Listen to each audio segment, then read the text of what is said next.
What's up, fight fans? It's the homie, Main Man Made Man in the building. Y'all know how I get down. We talking boxing, going down on Wednesdays and Saturdays here on Main Man Made Man's Boxing. You know what I'm saying? Thought I'd get up nice and early today and check out to see what's going on around the boxing world. It's been a few days. I missed the fam. Shout out to the fam. Shout out to everybody in Main Man Made Man's Boxing Forum all day. You know what I'm saying? We ride, man. So the thing is this.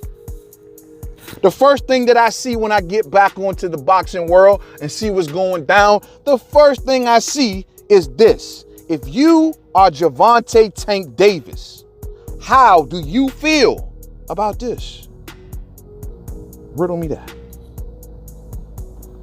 Hopefully y'all can see. How do you feel about this? If you tank and you wake up and you see Floyd Mayweather, your guy, your promoter, training and promoting somebody else, possibly a rival, maybe a future opponent. If it ever came down to it, which side does Floyd fall on? How could he put this out there with Tank, knowing he's going to see this? Tank supposedly has a big upcoming pay-per-view coming up against Leo Santa Cruz, but you see this. What is this about, fight fans? Hold on. Okay. Hold on. So I'm like, I know Tank has to be feeling some kind of way. So let's go see what he has to say about this. And according to Tank Davis's Twitter yesterday, well, we got this. Oh, the words are backwards. According to Tank, I was going to do camp in Vegas, but now that's over with. And then when you scroll a little further up Tank's Twitter, Tank himself now has videos which he's out training. Shawty looking fast, ain't he? Looking fast. That's Tank training back at home. All of a sudden his videos will come out and he looks a little more faster than Devin, huh? Yeah, man. But the fact of the matter is this. Let's talk about this. Once again, if your name is Gervonta Tank Davis, how do you feel about that? Knowing that instead of giving you the tutelage, showing the world how you're learning, which I've seen videos here and there of Tank and Floyd in the ring and Floyd training Tank. But usually when Floyd does it, it's like for fight promo. It's around fight time. He does these things with Devin just cause. You know what I'm saying?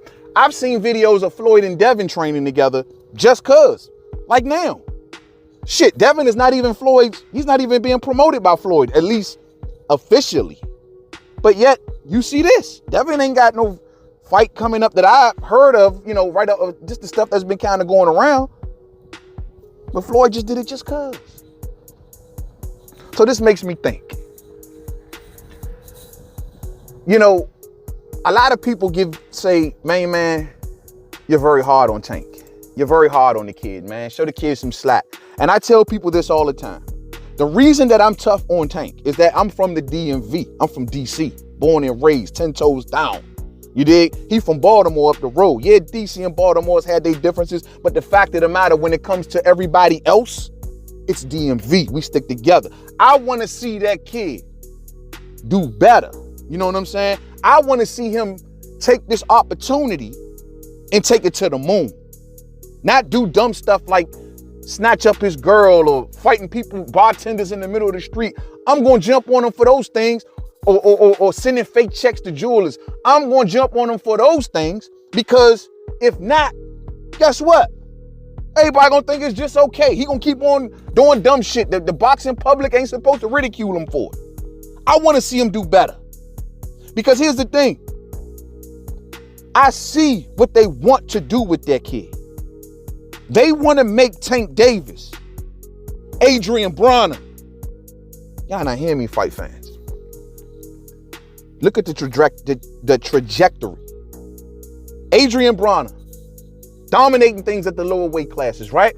Skips over 140, goes to 147, gets an easy title, gets his head blown up, becomes this big popular guy. He was the next in line to be a pay-per-view attraction if he would have gotten through Marcos Maidana. I told y'all already, the Marcos McDonald fight was scheduled to be on pay-per-view. They pulled it off at the last minute because they wanted to see Bronner's drawing power before they really put all that into him. They pulled it at the last minute. He was on his way to becoming a pay-per-view attraction. They moved him so fast, put him in a weight class he didn't belong in, all because they seen the almighty dollar that Adrian Bronner commanded. They almost marketed him in a way to make him this controversial figure, to attract numbers, and they tried to make him a pay-per-view attraction. They needed one because Floyd was leaving. And I look at Tank and I say, well, look, they're giving him these, soft touches of smaller fighters, 126-pound fighters that he's fighting at 130 for world titles, blowing his head up, blowing up the hype, making it like this kid is the most unstoppable thing in the world. Oh, he beat up on the 126-pound former champion. Yeah, Tank is the man. Yet when you get Gary Russell Jr. or Lomachenko or anybody else with stature, it's always up. They are making Tank in a way, I think, when you do this, you inflate the ego of the fighter. And look at Tank now on social media. He's a $100 million fighter. He's this. He got all the money in the freaking world. Blah, blah, blah, blah, blah. You inflate the ego. And then you put him in situations that normally, if you were moving a fighter for legacy purposes and to make him the best possible fighter in his time, you move a fighter a certain kind of way. You don't hype up his ego. You put him in the grind at certain times in his career when he's ready. You don't hype his ego, make him skip certain weight classes and dumb stuff like that. And now you look at Tank's situation today where he's supposed to face Leo Santa Cruz at 130 pounds. At 130 pounds. The man can't even barely make weight at 135. Yet they trying to bring him back down to 130. Oh, man, they're not going to do it at 130. It's going to be done at a catch weight. Maybe, I don't know. I'm dying to see how they do this at a catch weight with the WBA on the line, though, but whatever. But they'll do it at a catch. So you got Tank fighting, even if it's at a catch weight. What if he can't make the 133 or the 132 or whatever? You still making him do things that you see are kind of counterproductive to him. Making him fight at weight classes that he don't supposed to be fighting just so you can overpower fighters. So what happens when he is put in there with that killer? And his ego is so inflated, like Bronner's was. I can walk over fighters. I'm so big. I'm so strong. The writing was on the wall with Bronner. We just overlooked it because we believed the hype. When he struggled at certain fights down at 135. Some say even lost to say like Ponce de Leon. But we ignore those things. Oh, it's just a bad night. There was a couple bad nights, actually. And in Tank's case, I'm looking at that Gamboa fight. And yeah, he did his thing. I tell everybody all the time, yeah, he did his thing. But Gamboa had like one leg, bro. One leg. And he got hit with 3 4-piece combinations down the stretch. I'm thinking, I'm just wondering. I'm looking at Tank's stamina. And I'm wondering. But guess who never got inflated? Guess who ego never got hyped? Guess who got moved properly? Guess who is in control of their own career? Guess who gets to make moves the proper way because he's getting the right people in his ear telling him how to move? Devin Haney. People say, oh, he went over to Eddie Hearn. You don't think Floyd and them gave him that blessing to do such? They knew the situation that he was walking into, and that was a situation that they were not willing to give him. The man is in control of his own future. He's promoting himself. He got his daddy in his corner, protecting his interests. Say what you want about Devin. He got the title. It fell in his lap. Devin was prepared to go through a 4-man tournament that involved Teofimo Lopez just to reach Vasyl Lomachenko. I have yet to see Tank Davis embrace anything like that because Devin is sure of himself. Devin knows I put the work in. Not only did I put the work in, I've had the right tutelage since day one. On top of that, I got the right people behind the scenes telling me exactly how to move. I'm not a spectacle. I want to have a long career. I want to do great things in the sport. So I'm being moved right, properly as a youngster. As in Tank's case, it's let's see how much money we can get on him. So this makes me wonder, because look at Adrian Bronner. Adrian Bronner's out here today, you know, telling people pay him $10 million. He'll take a fight, $20 million. Somebody give him some money. He's telling everybody that PBC is holding his money from the Pacquiao fight. He's telling everybody that he need a couple dollars or is back to selling bricks. That's according to Adrian Bronner. And you go back 5, 6, 7, 8 years ago, and we would have never thought that Adrian Bronner would have been what he is today. We'd have never thought it. The partying, the lifestyle, the ego. And I'm looking at Tank. Remember something, fight fans. Tank is much more closer to Adrian Bronner than he is to Floyd. Now, I don't think what Floyd, I don't know if what Floyd did is right or wrong, to be honest. I truly think it's a way for him to say, hey, we teaching Tank a lesson. You know what I mean? We showing Tank that if you don't put the work in, if you don't do this, if you don't do that, well, don't expect for me to always be standing beside you. Tank left a cryptic tweet. I just was reading it. I thought that was kind of cryptic. Let me see if I can pull it up real quick. Give me a second. It was a little cryptic for me, and it was something to the alluding to the fact that, you know, you can lose and it all can be, hold on. Okay. He says that, according to Tank on his Twitter, he says that we was taught to fight no matter what. It ain't no giving up. You never really knowing when it's your time that you gotta live it up. You know what I'm saying? And so he's saying that he ain't taking nothing for granted, and he knows that at any time this thing can be cut off. He's fully aware. And when you see videos like this coming out of Floyd training with someone, for one, Devin is in the same weight class as Tank. Devin can be a future opponent of Tank. Where does Floyd loyalty really lie? Will it be in his business interest with Tank or his personal relationship that he shares with Devin? Which way he go? Or like I said before, is Floyd trying to teach the kid a lesson? You don't want to put the work in, because Floyd has been doing interviews and Floyd has been telling everybody, these kids don't want to put the work in. They want all of this reward, but they don't want to put no work in. Is he trying to tell Tank, since you don't want to put that work in and you want to be undisciplined, you want to go out here, keep getting in trouble, you don't want to face the opposition that I want you to face? Because I'm different from most of y'all. I think Floyd wants Tank to step up, but Tank don't want to step up. That's what I believe.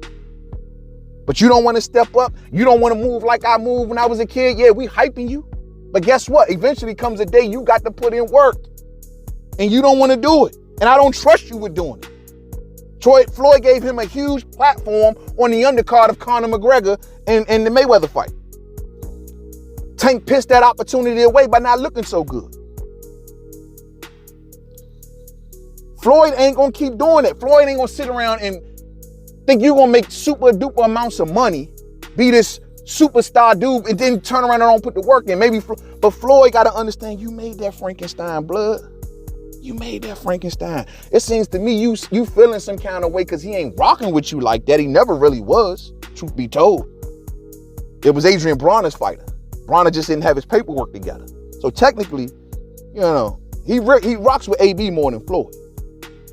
Remember when Devin Haney came out a little while ago? Oh, you messing with the boss's daughter. You messing with the boss's daughter. Devin Haney, even when he wasn't a Mayweather promotion fighter, always called Floyd the boss. You messing with the boss's daughter. So how does the boss feel with all the things you've done to his daughter? How does the boss feel about that? You going to Al Heyman, telling Al, oh, he messing with my money. So now this is probably Floyd's way of doing get back. You know how Floyd do. But I understand him.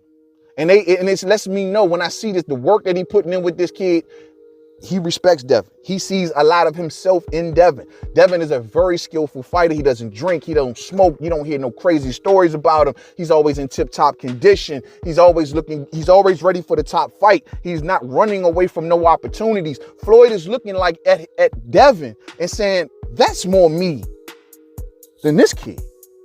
But Floyd, you built that. You built that. Remember in the early days. Look at Tank, you know what I mean? Looking like a little rapper, man. We're going to get him some chains. We're going to get him some tats, man. We're going to G you up, man. Yeah, you just looked the part. You just got the look. You were raising a spectacle, Floyd. And now when that spectacle Doesn't seem so disciplined and so this and so that because of all of the things you've given him, because of all of the situations you put him in. Now his ego is here, and now he don't want to put the work in. Then why the hell you ain't keep him hungry? You supposed to keep your fighter hungry. Devin still hungry. Tank, on the other hand, I don't know. But Tank needs to understand that, look at his big bro. And I'm sure Adrian Broner is telling him, don't do it like I do it, Slim. Don't let them take advantage of you like they did to me. Don't let them hype your head up. Don't let them put you in these situations and you ain't getting no returns on it.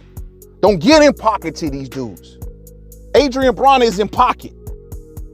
Don't get in pocket to these dudes. Adrian Broner can't go nowhere. Adrian Broner takes fight advances. He takes advances against his fights purse. He's in pocket, man. He's in pocket. And now he can't get a big win. We don't know when he's going to get a big win. Do you want to be in that situation, Tank? Don't let Floyd Mayweather mess with your head. Succeed. Excel. Go above and beyond. Beat his fighters. The one thing that's great about Floyd is that Oscar may have promoted Floyd at one time, but when Floyd got a chance to get over there and fight those Golden Boy dudes, he beat them all. But Floyd tell Oscar, man, I done beat your whole crew. Well, look here, man. This is the deal, Tank.